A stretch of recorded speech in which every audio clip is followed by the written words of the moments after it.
Movie के start में हमें बताया जाता है कि लाखों साल पहले इस यूनिवर्स में कुछ सेलेस्टियल्स आए थे। इन सेलेस्टियल्स ने ही इस यूनिवर्स में सन बनाया था लाइट प्रोड्यूस करने के लिए, और फिर इन्हीं की वजह से इस यूनिवर्स में बहुत से प्लेनेट बने और अर्थ पर भी लाइफ इन्हीं की वजह से स्टार्ट हुई। अब अर्थ के स्टार्ट में यहाँ पर हर तरह की लाइफ थी, यानी यूनिसेलुलर ऑर्गेनिज्म से लेकर ह्यूमंस, इवन ड्रैगन्स भी इस अर्थ पर थे, और ये ड्रैगन्स ह्यूमंस को खाया करते थे। इसीलिए हजारों साल पहले सेलेस्टियल्स की तरफ से कुछ इटर्नल्स को अर्थ पर भेजा गया। ये सब लोग अर्थ पर अर्थ के लोगों यानी इंसानों को ड्रैगन से बचाने आए थे, और फिर आखिर उन्होंने सभी ड्रैगन्स को मार दिया था और इंसानों को इनके खतरे से बचा लिया था। वो सुपर हीरोज ह्यूमन लाइफ को एडवांस और मॉडर्न बनाने के लिए भी वर्क करते थे, और फिर सदियां गुजर जाने के बाद अर्थ को किसी भी ड्रैगन से खतरा नहीं था। और फिर यहीं से मूवी का सीन कट होकर हजारों साल बाद का सीन दिखाया जाता है, जहां हम सर्सी नाम की एक इटर्नल को देखते हैं। सर्सी अपने एक फ्रेंड के साथ रहती थी। वो दोनों मिलकर एक म्यूजियम में काम करते थे। यहाँ जैसे मैंने आपको बताया कि सर्सी तो एक इटर्नल थी, लेकिन उसका फ्रेंड डेन बिटमैन एक ह्यूमन था, पर वो ये नहीं जानता था कि उसकी फ्रेंड सर्सी एक इटर्नल है। सर्सी के साथ यहाँ एक स्प्राइट भी इटर्नल थी, जो इन्हीं के साथ रहती थी। सर्सी के पास इल्यूजन्स की सुपर पावर थी, और वो किसी को शो करवाए बगैर अपनी सुपर पावर से सब लोगों को खुश किया करती थी। मूवी के इस सीन में वो तीनों एक बीच पर एंजॉय करने के लिए जाते हैं, जहाँ पर एंट्री होती है एक खौफनाक पावरफुल ड्रैगन की, जो कि इन इटर्नल्स को मारने के लिए आया था। और ये बात उनको कैसे पता चली, इस बात के बारे में हम आगे डिस्कस करते हैं। और अब इसी ड्रैगन से लड़ने के लिए यहाँ पर एक और इटर्नल इकारस की एंट्री होती है। इकारस इस ड्रैगन से लड़ता है, उससे फाइट करता है, और जब इकारस उसे हरा कर मारने ही वाला होता है, तो तब वो ड्रैगन वहां से भाग जाता है। यहाँ सर्सी का फ्रेंड डेव विटमैन ये देखकर काफी हैरान होता है कि यहाँ पर हो क्या रहा है। वो सर्सी से पूछता है कि ये सब क्या चल रहा है, और यहाँ पर सर्सी उसे बताती है कि हम इटर्नल्स हैं। और यहाँ सर्सी उसे बताती है कि हम लोग इस अर्थ पर इंसानों की हिफाजत करने के लिए आए हैं। और फिर वो लड़का उससे सवाल करता है कि जब हमारी फाइट हुई थी तो तुम लोग तब कहाँ थे। और इस बात का सर्सी उसे जवाब देती है कि हम तुम्हारे पर्सनल प्रॉब्लम सॉल्व नहीं कर सकते, हम सिर्फ तुम्हें ड्रैगन से बचाने आए हैं। और इन्हीं दोनों की बातों के दौरान हमें पता चलता है कि इकारस और सर्सी मैरिड थे, और उनकी शादी 5000 साल पहले हुई थी, लेकिन अब वो दोनों साथ नहीं रह रहे थे। दूसरी तरफ हम इकारस और स्प्राइट को आपस में बातें करते हुए देखते हैं, जहाँ इकारस स्प्राइट को बताता है कि अब जिस ड्रैगन से हम लड़े हैं वो सबसे ज्यादा पावरफुल है, और वो उन ड्रैगन्स का किंग है, और ये अब इंसानों को नहीं बल्कि हमें मारने आया था, क्योंकि ये बदला लेना चाहता है, क्योंकि हमने उनके पूरे जनरा को मार दिया है। और यही वो रीजन थी जिससे हमें पता चला था कि अब वो ड्रैगन इंसानों को नहीं बल्कि इटर्नल को मारने आया है, और अब इन ड्रैगन से लड़ने के लिए सभी इटर्नल्स को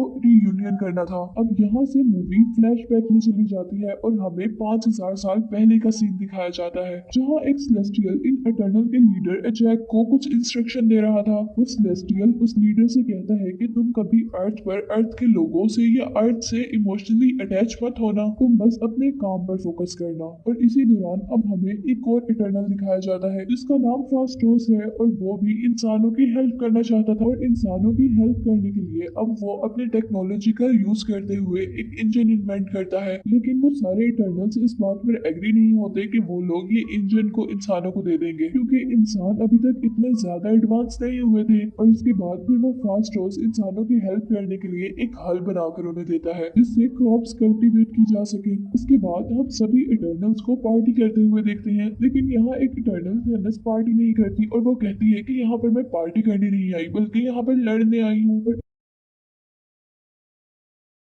इसी दौरान हम यहाँ पर एक और इटर्नल मकारी को देखते हैं, जो ना बोल सकती थी और ना ही सुन सकती थी।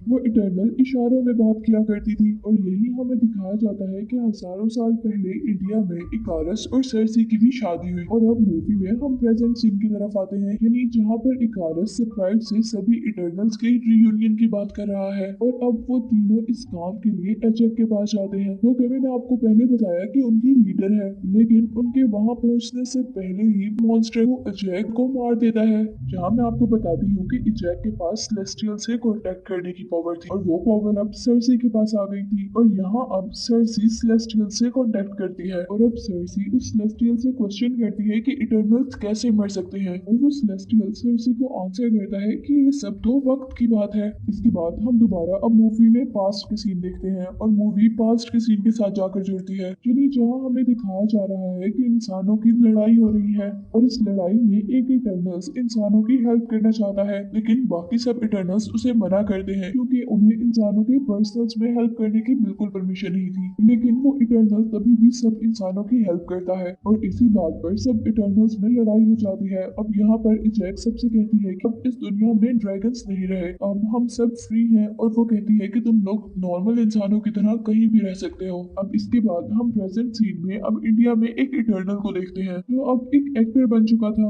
और दूसरी तरफ हमें दो और इटर्नल्स को दिखाया जाता है जिसमें से एक थैना थी और दूसरे का नाम गिलगामेश था। और इधर ही हमें थैना के बारे में पता चलता है कि उसे एक मेंटल डिसऑर्डर है जिसकी वजह से वो कभी कभी अपने बारे में सब कुछ भूल जाती है लेकिन फिर किसी इटर्नल के गाइड करने पर उसे सब कुछ याद आ जाता है। के बाद हम देखते हैं कि सर्सी अब एक सेलेस्टियल से मीटिंग कर रही है जिसका नाम एर्शियम है और यहाँ पे वो सेलेस्टियल सर्सी पर रिवील करता है कि उनका मेन मिशन इस अर्थ के डेविल्स को मारना नहीं है बल्कि उनका मिशन तो इस अर्थ को इमरजेंस के लिए प्रिपेयर करना है।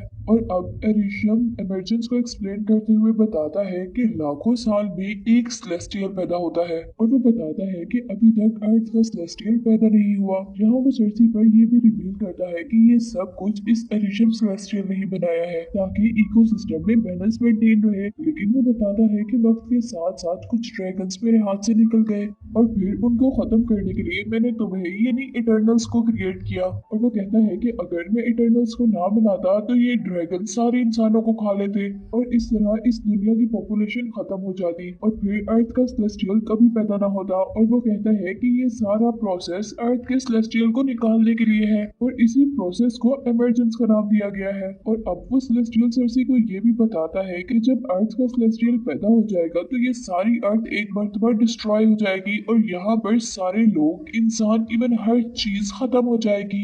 ये सब सुनकर इटर्नल्स बहुत ही ज्यादा परेशान हो गए थे और अब उनको एहसास होता है कि वो इंसानियत से प्यार करते हैं और अब वो सब लोग मिलकर डिसाइड करते हैं कि वो अब इस प्रोसेस इमरजेंस को रोकेंगे। और फिर नेक्स्ट सीन में हम देखते हैं कि बहुत से इटर्नल्स अब अमेज़न रेन फॉरेस्ट में जाते हैं। दूसरी तरफ हम दोबारा इकारस और सर्सी को देखते हैं जहाँ वो दोनों बातें कर रहे थे। इकारस बहुत ज्यादा परेशान था और सर्सी के पूछने पर वो बताता है कि हम एरिशियम के कहने के खिलाफ चल रहे हैं यानी हम उसके साथ गद्दारी कर रहे हैं और इसका अंजाम बहुत बुरा हो सकता है। और अभी वो लोग बातें ही कर रहे होते हैं कि पीछे से उन पर ड्रैगन से अटैक कर देते हैं और यहाँ पर इकारस अपने लेजर पावर दिखाकर उन ड्रैगन से लड़ता है लेकिन वो ड्रैगन बहुत ज्यादा पावरफुल थे। यही दूसरी तरफ हम देखते हैं कि थैना और गिलगामेश भी उन ड्रैगन से लड़ रहे थे जहाँ पर थैना की मेमोरी एकदम से चली जाती है और इस वजह से गिलगामेश वहीं पर मर जाता है। गिलगामेश वो आदमी था जिसके पास 6 सेंस पावर थी और वो ब्रेन्स भी पढ़ सकता था लेकिन अब वो मर गया था। लेकिन यहीं पर इकारस उसे कहता है कि अभी हमारे पास फास्टोस भी है जो हमारी इस मामले में हेल्प कर सकता है।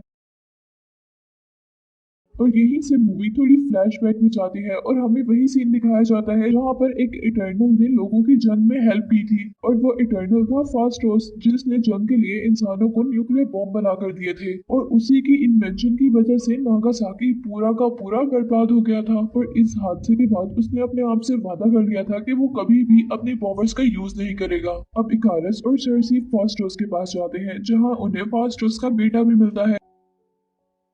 यहाँ फास्टोस उन इटर्नल्स के साथ जाने के लिए तैयार नहीं था लेकिन वहाँ खड़ा फास्टोस का फ्रेंड उसे इस बात पर एग्री कर लेता है कि तुम्हें जाना चाहिए। वो कहता है कि अगर तुम अपने बेटे का फ्यूचर देखना चाहते हो तो तुम्हें ये सब करना होगा। और अब फास्टोस भी उनके साथ मिल जाता है। अब वो काफी सारे इटर्नल्स इकट्ठे हो गए थे और वो लोग मिलकर अब इराक जाते हैं जहाँ पर इटर्नल मकारी रहती है और वहीं पर उनकी स्टारशिप भी है जिसमें वो इस अर्थ तक आए थे। यहाँ आने पर फास्टोस सभी इटर्नल्स को एक एक ब्रेसलेट देता है जो एक ऐसा ब्रेसलेट था जिसे अगर इटर्नल्स पहन लेते तो वो एक दूसरे की पावर्स यूज कर सकते थे। अब हम देखते हैं कि सभी इटर्नल इमरजेंस के नाम से बहुत ज्यादा परेशान थे और यहीं पर इकारस को 6 दिन पहले की याद आती है जब अजैक जिंदा थी। इकारस इजैक से बात कर रहा था और यहाँ इनकी बातों के दौरान हमें पता चलता है कि इजैक और इकारस को इमरजेंस के बारे में पहले ही पता था और इस बारे में इजैक कहती थी कि अब जो होगा वो तो होगा ही रहेगा, यानी इमरजेंस तो होगा। और फिर एक वेलाकेनो के एक्टिवेट होने से सर्सी को पता चलता है कि इमरजेंस स्टार्ट हो गया है और यहाँ पर इकारस सभी इटर्नल्स को रोकता है। वो कहता है कि अगर तुम लोगों ने इमरजेंस को रोकने की कोशिश की तो मैं तुम सबको मार दूंगा।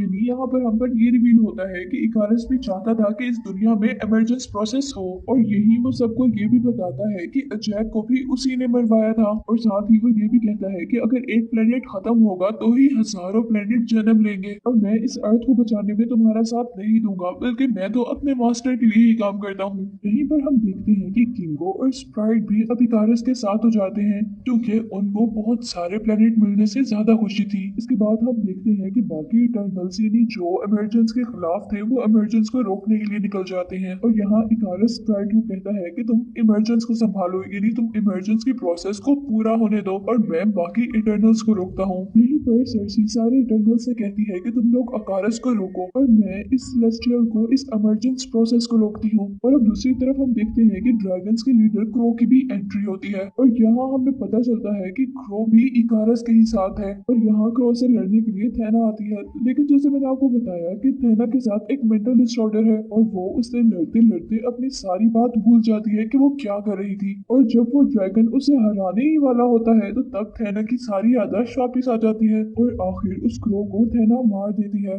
अब जैसे ही स्प्राइट सर्सी पर हमला करने लगती है तो ड्रूक उसे हरा देता है और बाकी इटर्नल्स मिलकर इकारस को रोकने की कोशिश करते हैं। इकारस उन सब से छूटकर सर्सी के पास पहुंचता है उसे मारने के लिए, लेकिन जैसे ही वो उसे मारने लगता है तो वो उसे मार नहीं पाता क्योंकि वो सर्सी से बहुत ज्यादा प्यार करता था। और यहीं पर हम देखते हैं कि स्प्राइट और किंगो ने भी दोबारा अपना ग्रुप ज्वाइन कर लिया था और इकारस को भी अपनी गलती का एहसास हुआ था और इसीलिए वो भी सन पर चला गया था। और फिर यहीं पर स्प्राइट की रिक्वेस्ट करने पर सर्सी उसे एक नॉर्मल वुमन में चेंज कर देती है और उसकी परमानेंट चाइल्डिश लुक खत्म कर देती है। अब हम देखते हैं कि थेना, ड्रूक और मकारी अब यहाँ से और इटर्नल्स को ढूंढने के लिए चले जाते हैं जबकि सर्सी, फोटोस, किंगो और स्प्राइट अर्थ पर ही रहते हैं। हम इकारस के जाने के बाद डेन विटमैन दोबारा अब सर्सी को प्रपोज करता है और वो अब अपने फैमिली हिस्ट्री के बारे में कुछ बताने ही वाला होता है। तभी सेलेस्टियल एडिशन की तरफ से सर्सी, फोटोस और किंगो को आसमान पर उठा लिया जाता है क्योंकि उन्होंने उसके साथ धोखा करके इस अर्थ को बचाने का फैसला किया था। इसके बाद वो एडिशन इटर्नल की मेमोरी से देखता है कि ह्यूमन जीना चाहते थे तो वो इन तीनों को छोड़ देता है। और अब मूवी के मिड क्रेडिट सीन में हम देखते हैं कि थेना, मकारी और ड्रूक कुछ इटर्नल से मिलते हैं